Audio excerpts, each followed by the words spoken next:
And happening tonight, the first public hearing on a proposed casino in the city of Albany.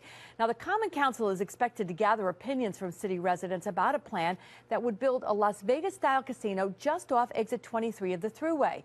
Here are the facts first on this one. A Rochester developer has partnered with Capital OTB to propose E23. It's named for its location off the Thruway, and it would include a 63,000 square foot casino, as well as a 275-room resort-style hotel and a 40,000 square foot indoor water park.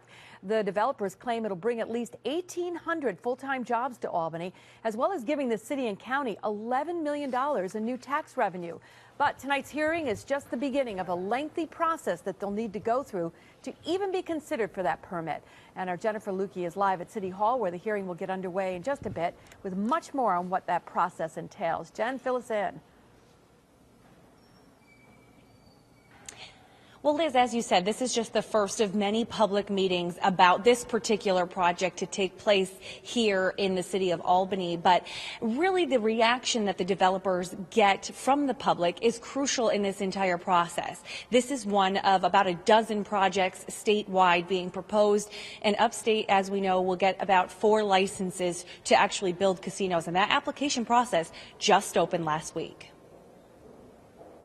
In order to be considered, a resolution must be approved by the local legislative body indicating support for the project.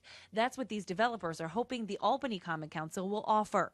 They also need to show how much economic growth and business development the project will bring to the area and pay a $1 million deposit just to apply. All of that is due by June 30th. And then the state committee will make the final decision on what gets built and where by this fall. Because that community support is a key factor, these public hearings in Albany will go a long way towards determining whether E23 is a viable project for the area. It's an apparent lack of community support that's thrown the Saratoga Casino and Raceway's possible expansion into question. The Saratoga Springs City Council last month voted down casino expansion, passing a non-binding resolution opposing live table gaming in the city. So again, an uncertain future in Saratoga. Here in Albany, a bit more optimism. I want to bring in Jack Flynn. He's a Common Council member who will be sitting in tonight on the meeting. And I think it's important that folks know, what exactly are you looking to hear from the public before you make your final decision on whether this project would move forward with your support? Me personally, I have been for the last week or two going to as many houses in the 8th Ward as I possibly can.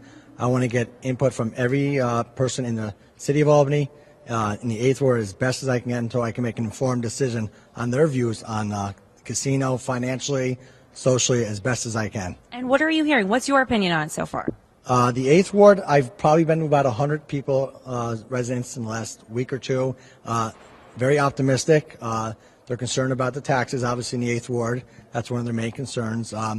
But most of the people that I've talked to are really in favor of this, or they're just, undecided, but not many negatives that I've heard so far, representing the 8th Ward. So that's key. Okay, well, thank you for your time. I appreciate it. We'll let you get into the meeting. It's about to start in about an hour or so. So like I said, this is the first of many public meetings to happen here on the proposed E23 project. We'll be here for the meeting. We'll bring you updates as we have them. Back to you guys in the studio.